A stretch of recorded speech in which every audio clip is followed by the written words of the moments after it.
My first impression of Matt, seeing him across the way, standing there naked with his hands on his hips, looking like a jolly green giant, I noticed that he looked like he had gone tanning beforehand because he didn't have any tan lines. I'm just like, great, he's going to be a douchebag. Uh, Unfortunately, I didn't have time to think much about it because it was already getting late and we just had to get into the forest. My first impressions of is Lindsay is a smartass.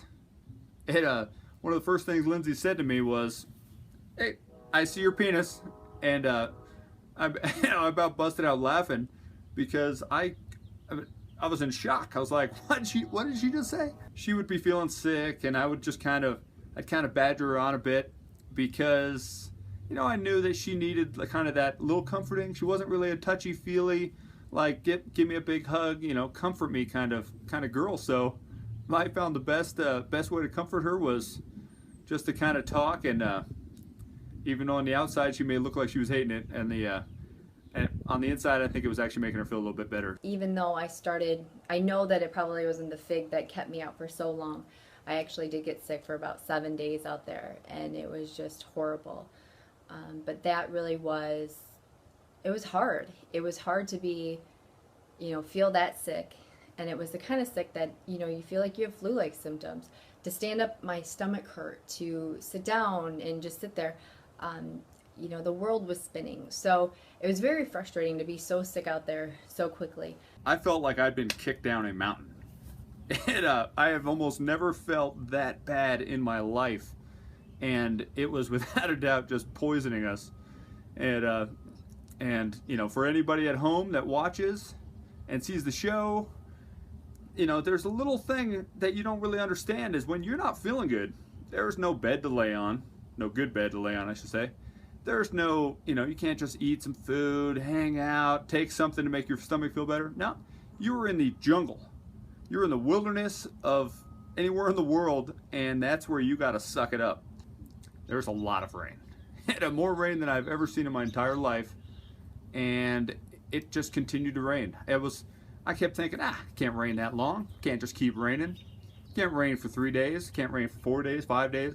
Hell, it rained a lot. It was scary having the water raise and knowing it was so close, but I think in the back of my mind I thought we could always go up the mountain. But the hardest part was really knowing that, one, Matt wanted to go out. He didn't want to stay in, and I didn't want his body temperature to get too low, and also I didn't want him to get hurt. I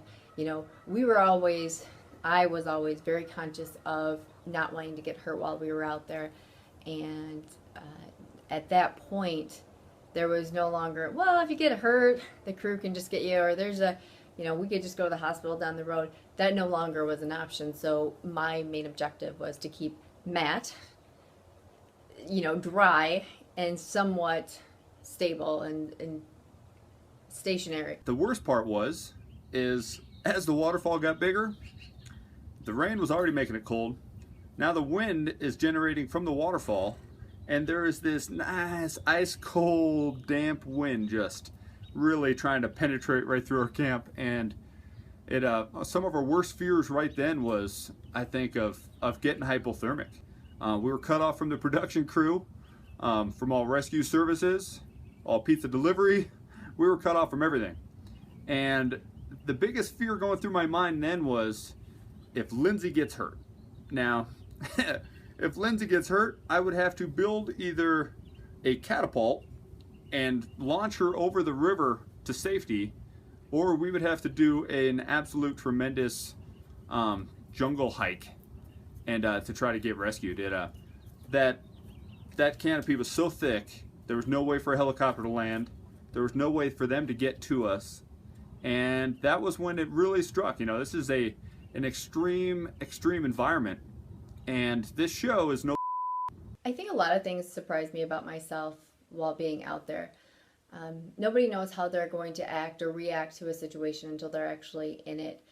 And, if you would have asked me or told me the exact scenarios that would have went on while I was out there, I probably would have done it anyway, but I think I would have been like, I don't know if I can make it through this.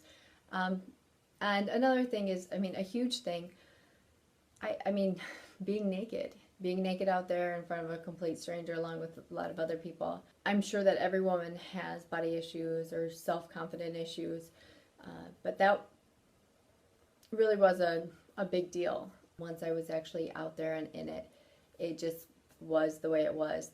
One hard thing was the shaving of the legs, or the lack thereof. Talk about self-conscious. One of the moments I'm most proud of while out there in the jungle was I broke all my walls, all my barriers down, and I truly knew that the love of my life was back home in Colorado waiting for me, and I wanted to propose to her in the most epic way I possibly could. I was stripped of everything. I was naked in the jungle, and that's when I felt I was at my most real moment, and it was a powerful moment, more powerful than I ever anticipated. And that's when I decided, I want to propose to Brooke.